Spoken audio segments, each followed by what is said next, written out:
Hello and welcome to Warblog. Today we're going to look at one of two scenarios, Operation Good Friend 1. There's two of these scenarios and we'll do them separately. They're different areas. I think they're both essentially facilitating the arrival of Republic of Korean forces, hence sort of Good Friend, in two separate locations. So the first one is here, where the 2nd Battalion of the 502 Airborne Regiment essentially move into Cam Ranh Bay, to relieve the 1st Battalion of the 18th Regiment. So basically you've essentially got to go up this road, relieve the units, and these units will then come down here, or you can take them up here. I mean, I don't know where they go, but basically these units will go, and then after that you've got to secure the area for the arrival of the Republic of Korea Marine Brigade, 2nd Marine Brigade. So this is a company from the 1st Battalion, and these are companies from the 2nd Battalion of the 2nd Marine Brigade. The numbers and unit sizes are not particularly clear. Now the only thing that is sort of noteworthy about this is that both of these operations, and this one, we'll just focus on this one, didn't have any combat. There was no sort of conflict. There were no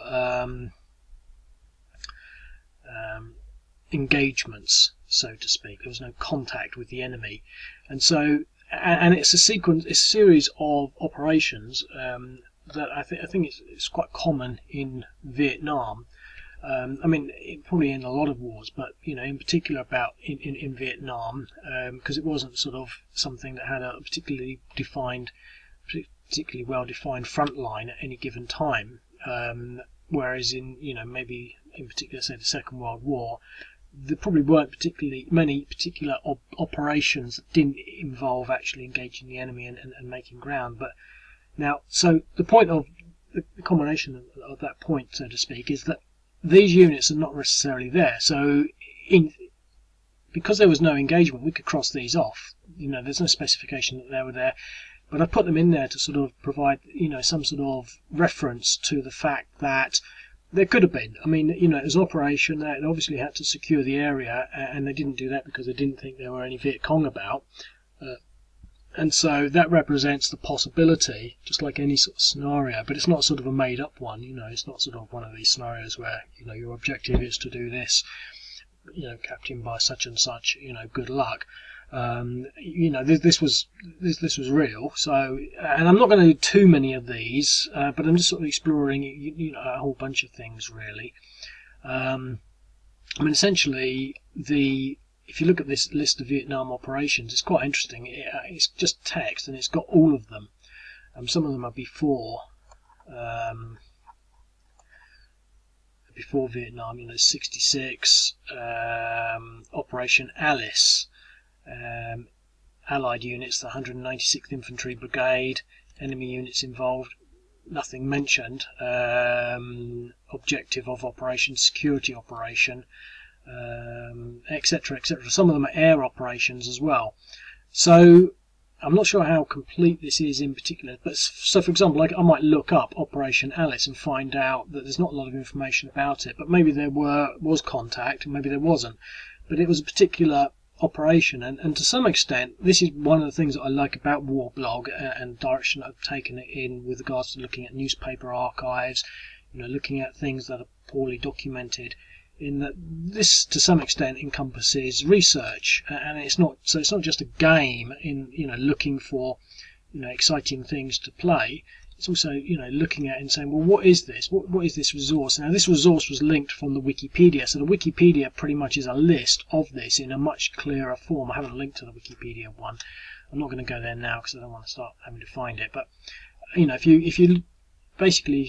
Google the list of Vietnam operations 1965, Wikipedia, you'll get it. And then they've got another one for 66, presumably 67, etc., etc. So what I'm saying is this is one of those operations, and I've just basically materialized it in map form, and now you can visualize it and think, well, okay, well now obviously I haven't put the name of a sea in here, but maybe we know that whatever that, I can't remember, I don't know what that sea is, but we could put a name in there. But we know it Cam Ranh Bay, and we can suddenly sort of visualize the area as crudely as it is, but to some extent it's quite adequate. And the nature of things that were happening, relieving units, etc., etc., and the risks involved. I mean, if they didn't try to secure this area, they could have essentially ambushed along this road. So essentially, we're going to just jump into play mode. Now, I've put in a few things that weren't specified. Let me just go back to show, and I did put these in afterwards. Assume that they would have some air power. So we've got limited air power. And I'd assume that they have some artillery in Cam Ranh as well. Cam Ranh, I don't know how you say that, but anyway, so we've given them some artillery in there as well, and that can stay. So the artillery and the air power will provide support in addressing these things. So they are actually air mobile, Airborne Regiment, but I'm assuming that they don't land in there, so they're presumably coming along under their own steam. And I haven't put them in motorised units. Maybe I should. It's a permanent conundrum for me to sort of determine, because I think everything really should be motorised. But anyway, they're moving along as infantry, so that gives them 3 movement along the road. Now, I mean, the first thing I'm going to do here is to relieve this unit here. However, as the Vietcong player, we've now got 2 decisions to make as to do what we did historically and to evade and run away. And that's again something else that you can, as a tool, you can sort of say, okay, well, we don't want to engage an entire battalion of US troops when we're just one irregular company. So we could maybe stay in these wooded hill, in this jungled hill, these hills in the jungle, or we could sort of think, well, is there something we can do? I mean, can we sort of exert our zone of control across this road?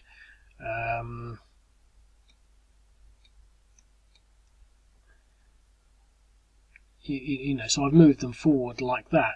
Now at this stage, again, we'll move on to the US turn. We can sort of say, okay, well, and this is it's not so much a conundrum or a problem, so to speak, but it's one of the issues that is always associated with games. Not so much with this, because I encourage the role play, is that we can't see this unit. We don't know they're there, so I'm not going to turn around and start fighting them and start. We don't really know they're there because they're irregulars. I mean,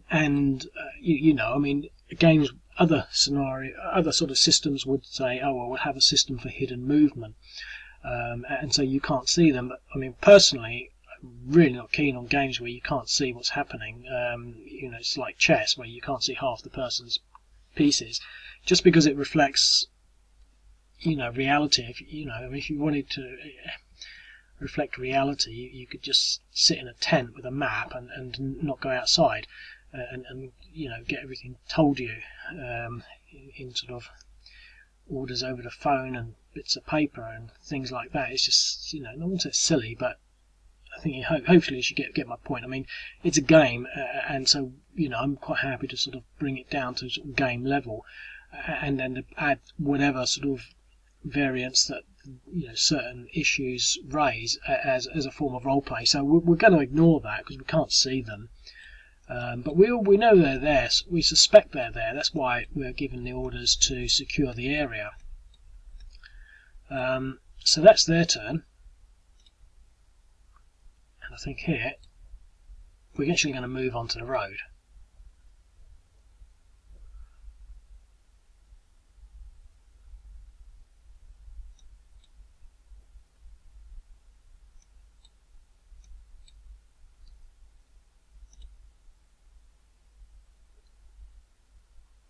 Now we could almost say we've got some intelligence that these people are here because they're now in the sort of the more open area, which is more sort of, it's almost agricultural, it's more sort of urbanized, but it doesn't sort of warrant lots of villages or the urban tile, so I've left it as this sort of like plains.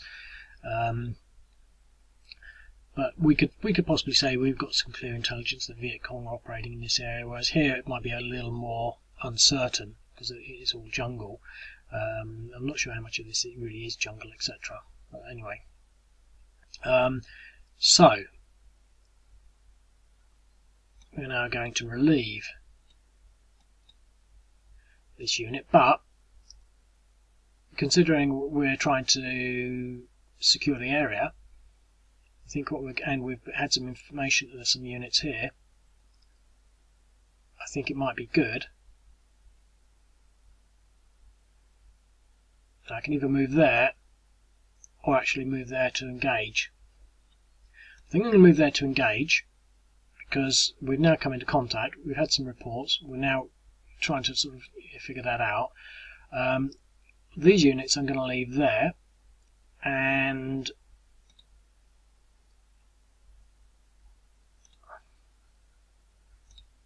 the 18th are now going to move south. Now the 18th might very well find themselves ambushed, but they're not really, because they're stacked up as a battalion, and so they're going to be worth 12, which means that the irregulars are not going to get their sort of bonus, so they're going to be, you know, 1 to 4, so they're not going to be able to do any damage against this if it stays together. But they're now sort of, you know, can come off. Well, we sort of engaged this, so I'm going to actually use some artillery.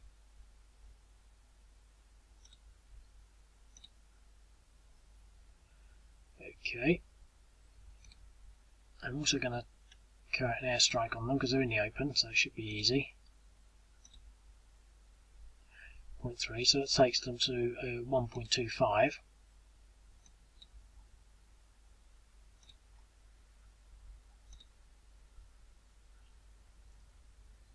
DR. So it takes them up to 2.25 now. We don't have any more movement, but you know we've engaged them and we're helping to sort of clean the area. We used our air power, we used our artillery. We don't have much more air power left, but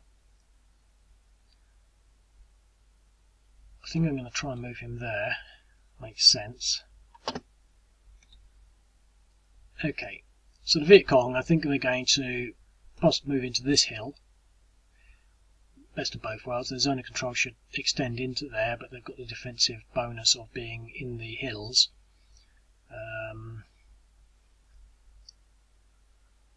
As I said, I mean, it's not necessary to engage these forces, mainly because you know, there wasn't a historic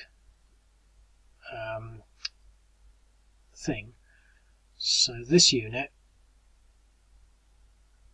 we've got one go, but we've got 2.25 depression, so we could probably get a 1 to 1, but it might not even be that. It might be a 1 to 2 against that. So I'm going to pull back.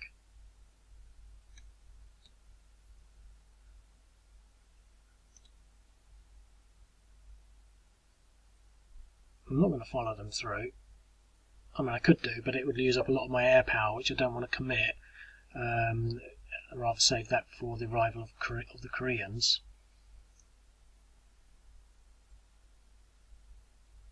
Okay, so we've relieved the 18th.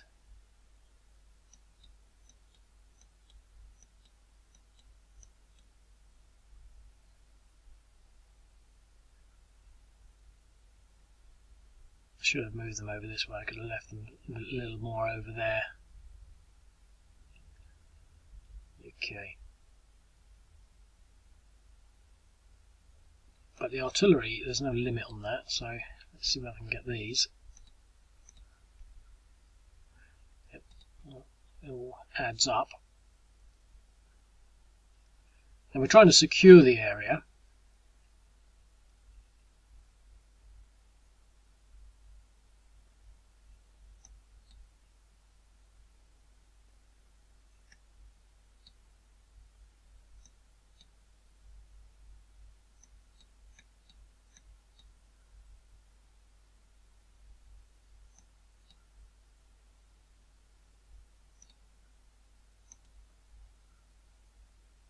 So we've pushed them back again,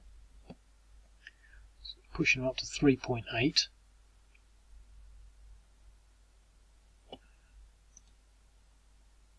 Okay, well they can't really do any attacks, so they're going to pull back, make it a little more difficult. They won't be able to attack, and hardly, because they're moving off. So they've evaded contact.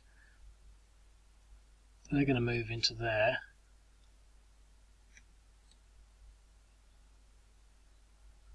And that's that.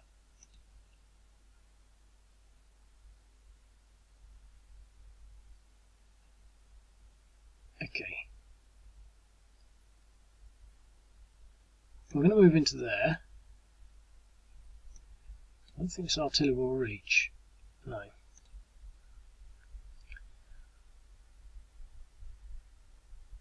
But we might be able to push them a little further.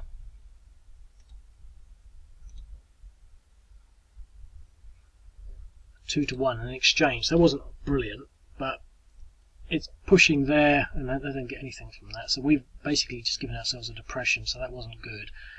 But what we're going to do here, we know that there's some activity down here because we've been informed here. So we're going to secure the area here. We're going to use this unit to secure against this. This unit to secure here, and this unit to secure here.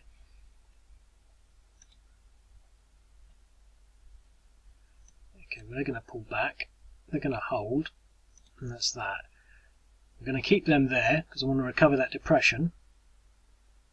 This unit is going to sit in Cam Ranh, just because it makes sense, securing Cam Ranh. These units are going to essentially move off the board, so we're just squidging them over here so they're sort of out of the way. Ideally we'd have a sort of an option to remove units from the board. It's one of the things I've got in the pipeline to sort of, if they're on the edge of the board, we can just then pull this up and then sort of move them onto a remove from board option, but I've yet to do that. It's a lot of hassle. It's a lot of hassle, really. I mean, I'll get around to it eventually. I think that's a good idea, but because it will sort of make sense. But we want to remove these from the board. But here, what we're doing, our objective is to secure the passage for the Koreans. So we've had these reports, so we don't necessarily have to engage them. They're going to recover and they're going to stay where they are. But we do have some intelligence, so it could be that we're in artillery range. Yes, so we're going to try firing our artillery. Oh, it's done some damage against them. That's good.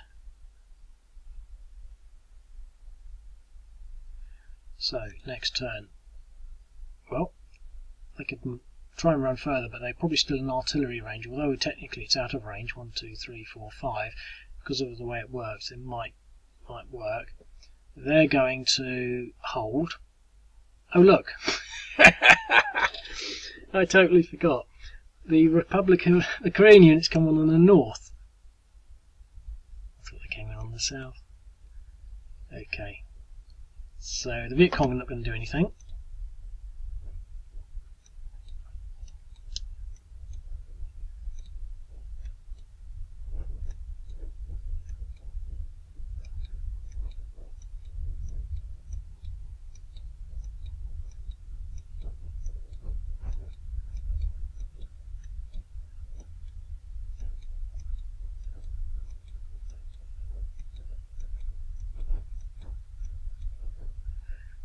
Okay, now they're going to hold.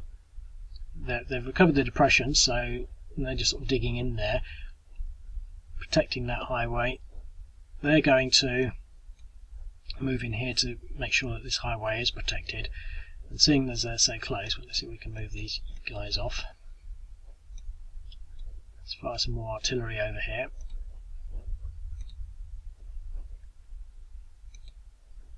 Okay. No, we can't attack, but we're securing that road. Okay, so that's that. Well, we're going to try and get away, essentially.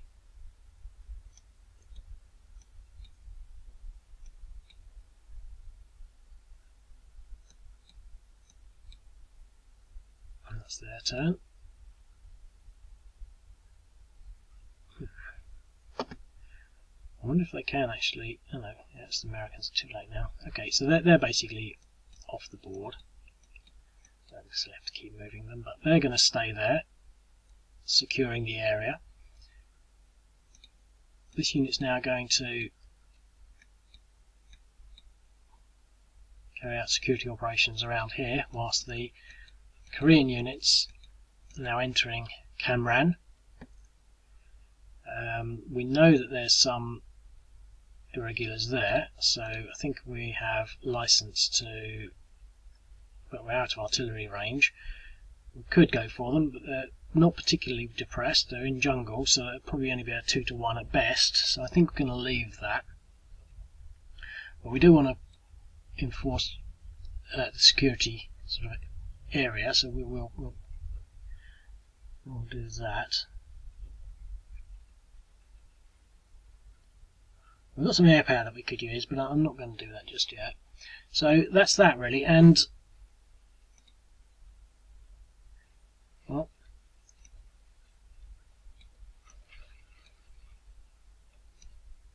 everyone is running away. They're considered off map, so we're not going to interfere with that. So the Vietcong are now leaving.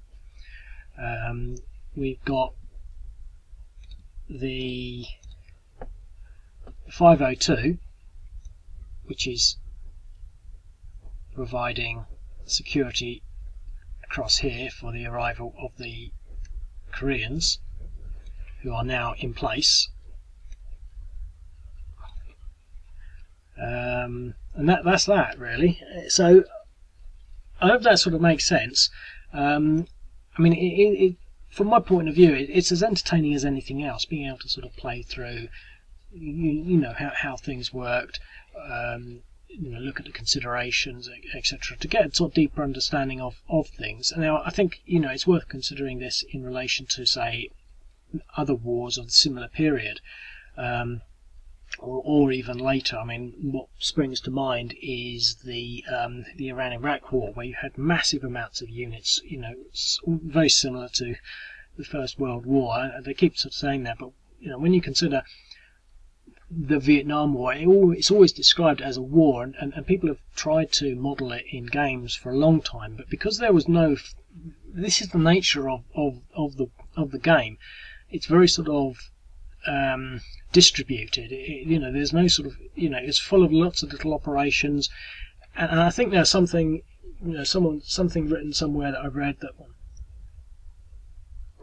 basically it says that the Americans didn't lose any regiment and higher battles, but they didn't really have any. You know, they were very limited. The majority of all their casualties happened in small skirmishes like this. Now, this didn't have a skirmish, but you know, it would have been something like this, where they would have been securing their perimeter, and you know, they had a surprise attack from here. You know, from against some, you know, almost platoon size operations from the North Vietnamese and the Vietcong, etc. That's where the Americans lost a lot of their casualties. The big battles were not actually that significant, and there were never any sort of front lines. It wasn't as though, you know, the Korean War had, you know, had a significant front line, etc. So when people try to sort of model the Vietnam War, it's very difficult, and you know, as a result, it's quite difficult to get that sort of understanding. And a lot of people treat it as a sort of counterinsurgency type, hearts and mind type thing, but that's sort of something else. I mean, all wars have that as a sort of a background, psyops and propaganda and, you know, politics. And so, you know, to try and sort of manipulate this sort of, you know, the simulation of the Vietnam War in that way is a sort of, you know, it's not invalid, but it doesn't really quite give you the picture that, I don't want to say this does, but this is clearly a representation of Operation Good Friend 1, in which, you know, represents the sort of things that the United States and the South Vietnamese had to achieve, the Allies, or whatever they were called. You know, these are the sorts of things that they had to do, and yeah, so I think it's worthwhile including. Now, I do want to sort of at some point, aim to do all the Vietnam operations, all of them, because they're just so interesting. Operation Ardmore, I mean, it's hard to actually figure out what this is, and that's all the information there is until it's been put onto a map, and then you can look at it and sort of think, okay, well, I can see what that's all about. I mean, for example, a big thing here is the fact that it's on the coast, so presumably this was a port, and then these Korean units might have come in by ship. I don't know, but the thing is, those sorts of questions can be asked and raised, by looking at it like this, and spotting the errors. It's quite valid, because there's no sort of exactness. And one of the things about the Vietnam War, and I'm looking up now at my bookshelf at Stanton's Vietnam Order of Battle, is that it's incredibly well documented. I mean, it's probably, other than the Second World War, it's probably got to be the most documented modern conflict there is, and especially if you go to America or even most of Western Europe. I don't know anywhere else, maybe Australia, but I don't know about Vietnam itself, etc. But there are tons and tons and tons of books, hundreds of them. Everything has been written. I very nearly bought the Nam magazine series on eBay. It was getting bidded up, and I decided that I didn't want to bid any more than I had already, because I figured it was just sort of pictures of soldiers and their stories, and a few bits here about the strategy. I mean, I mean, everything I need to know is probably on this page in more abstract format, without the pictures. So I didn't buy it, but the thing is, it's heavily documented as a war, and so it can't be said that we're sort of trying to explore things that are unknown. But when you compare that to sort of like what's known about other wars, like the Iran-Iraq War, but also the South African border conflict, the Rhodesian sort of War of Independence, and Zimbabwe, and all these other things. And I mean, I'm just looking at my, the Korean War is fairly well done. Yugoslavia, I've got a book there, The Fall of Yugoslavia, but it's not particularly well documented from a sort of strategic perspective, etc., etc. I mean, you can just go through. I mean, I've got a book here, Unfinished Business: Ethiopia and Eritrea at War. These things are even less well documented, and so, as a historian, and I do think myself to some extent as a historian, not because I am, because that's the perspective I like to come from. I'm quite happy to sort of take a scenario and to build it up from almost nothing. And I've got some scenarios that are built up on just articles in the Times newspaper, which I have access to, from the dates like 65 or something, that will just say, such and such forces move onto this town, and that's particular for things like Africa, Africa largely, but also things like Afghanistan, things that are sort of just not well written about. But when it comes down to the Vietnam War, it's fairly well done. But the thing is, one of the things that's worth noting about this, because there's Operation Good Friend 1, Operation Good Friend 2. What I found, and the reason I did both of them, was they're just two different things. But if you go and look at Wikipedia, it's got Operation Good Friend 1, I believe. And if I look at my Vietnam Almanac, which is what the book I'm sort of going through is page by page, through the chronology to pick out the scenarios that I'm doing. That's why it appears the things I've been doing appear to start from the beginning. It's got the ground war, this is page 141,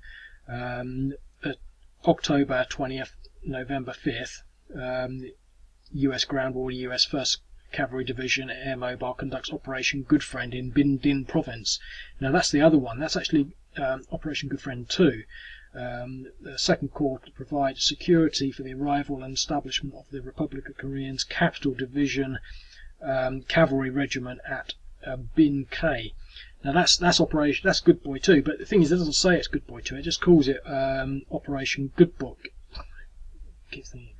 Friend. Operation Good Friend But if you look at the Wikipedia article, it says Operation Good Friend, and it's describing this one here, the Cam Ranh Bay. And I thought, well, hang on, what's this? I don't understand this. These two, they seem to be talking at odds. They're both talking about the arrival of North Korean. They're both talking about the arrival of Republic of Korean units, but one they're Marines and the other they're infantry division. And so, there is a sort of when you get to the sort of nitty-gritty of fairly inconsequential operations where there's no contact and no combat, it's not clear, and it's being aware that some things are unknown in history on the internet. I'm pretty sure there's probably books and things that cover it in fairly good detail. But when you start to look at it, and you think, well, this is actually from an archive. This is an archive of operations. And there you have them. Good Friend 1, Good Friend 2. The dates. This was September to October, and this is October to November. And when you look at on the map, there's probably, I don't know what the scales are, but I'm guessing there's about 50, maybe 100 miles between them. Maybe it's only 20 miles between them, but one's a lot further north or south than the other. They're not anywhere even near each other, but they're both objective of operation to permit deployment of ROK Capital Division, objective of the operation to relieve the 18th and to secure the area for the arrival of 2nd ROK Marine Brigade. Etc. etc. So just looking at historic archives and reference material to build up a clearer picture. But again, I'm just warbling now. But as I said, the Vietnam War was very well done. But using the same principles, you can sort of use these sort of hex maps to sort of build up quite a clear picture of things that are not internet known. And I think it's, from my point of view, get a lot of information from the internet, and that usually revolves down to Wikipedia as a sort of launching pad. But there are other things, like this sort of resource, which was linked from Wikipedia, etc. But the thing is, I think it's a common perception that the internet has all the information there is, and it doesn't. And a lot of it, to some extent, is confused and incomplete, as opposed to, as demonstrated with the distinction between Operation Good Friend 1 and Operation Good Friend 2. And so, you've got to be a little more careful about not so much what you read, what you see, how you've got to sort of possibly put things into perspective and almost expect certain incorrect facts. For example, I'm doing currently at the moment. I just did. This is a complete tangent now, but I just did Northern Samaria, and when you look at the Wikipedia entry for that, let's just go completely off a tangent. It's got this paragraph which states what happened, and then it's got this one. And now I don't want to go through it because I don't want to focus too much on it, but it repeats exactly the same thing. It says exactly the same thing. Now you look at it and you think, oh, well, this is obviously really good, but it's not written particularly well, because it's of the way Wikipedia works, and obviously they've got the same statement here twice. It's not a follow-on. It doesn't build from here. We're talking about taking,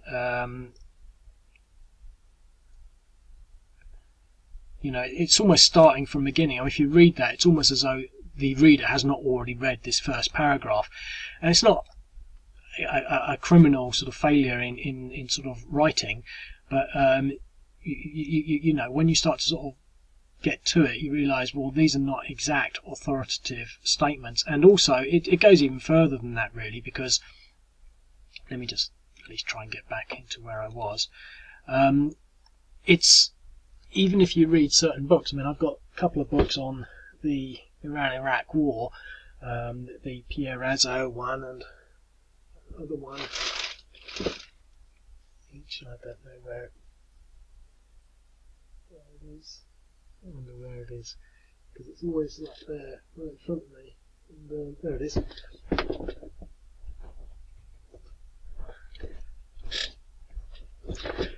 The Iran-Iraq War is exactly the same title, A Military and Strategic History by Williamson, Murray and Kevin M. Woods. And even the Pierre Razal one is not brilliant, and the William McMurray, Kevin M. Woods, when you start to read it, you realise it looks like a really good book and it feels good. And I love these sorts of perfect bound volumes. It looks convincing, and you think it's really authoritative, and it's a complete mess. I wrote a fairly critical review of it on Amazon, and it is a bit of a mess, really. But it's a good starting point. He's obviously been into the archives in Iraq and just got a lot of information, but he hasn't really processed it particularly well. And if you look into his background, he's in the habit of just producing books, which I think a lot of authors are. A lot of current literature is just trash, relatively speaking. I'm just going to maybe really make a point.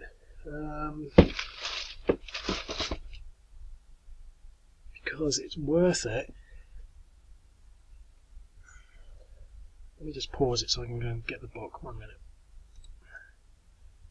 Now, my book stacks are currently all over the place, but what I'm going to refer to here is the Chaim Herzog, The Arab-Israeli Wars, War and Peace in the Middle East from the War of Independence to Lebanon, the Israeli President's Acclaimed History, now updated to include the Lebanon invasion. I mean, I'm only at the beginning stages, but it's a top-notch book. It really is written well and gives you the sort of structured narrative that gives you, a step-by-step and clear, history of actually what happened. And it's when you read something like that, and then you look back at, say, William Murray's The Iran-Iraq War, and I don't want to maybe say that about Pierre Razal's book, but Pierre Razal's book is nowhere near as good as the Chaim Herzog book. And then start looking at other ones. I mean, some books I've got one book, and to be quite honest, I'm not sure where it is, but it's pretty much a cut and paste of Wikipedia articles. It's quite bizarre, and so you've got to be quite careful and have at least the intelligence to understand whether what you're reading is written by an intelligent person or a competent person, and whether it's worth reading. And so this is, I think, all this stuff can add up to to provide you with a reasonable education and background on these things, military history, etc. So it's fascinating, really, how all that works. Of course, if you want to just go and read Little Hart's History of the Second World War, these things have been done and dusted so many times. It's one of the reasons that the Second World War is a little more of a paradox to me, because it's been done. I was in a library the other day, and they had, well, it's a couple of months ago now, but they had essentially, and there's nothing unusual about this because I've seen them on Wikipedia all the time, but like 20 volumes of the Second World War.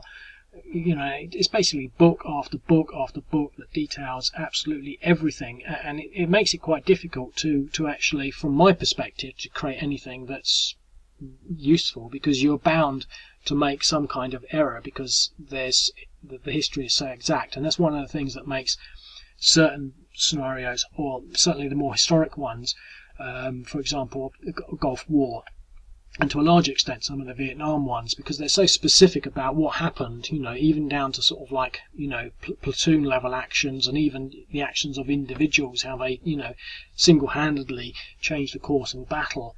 And it makes it quite hard to implement that, whereas these ones, where all the information we have basically is defined, in this highlighted text here, are sort of easier to do from my perspective.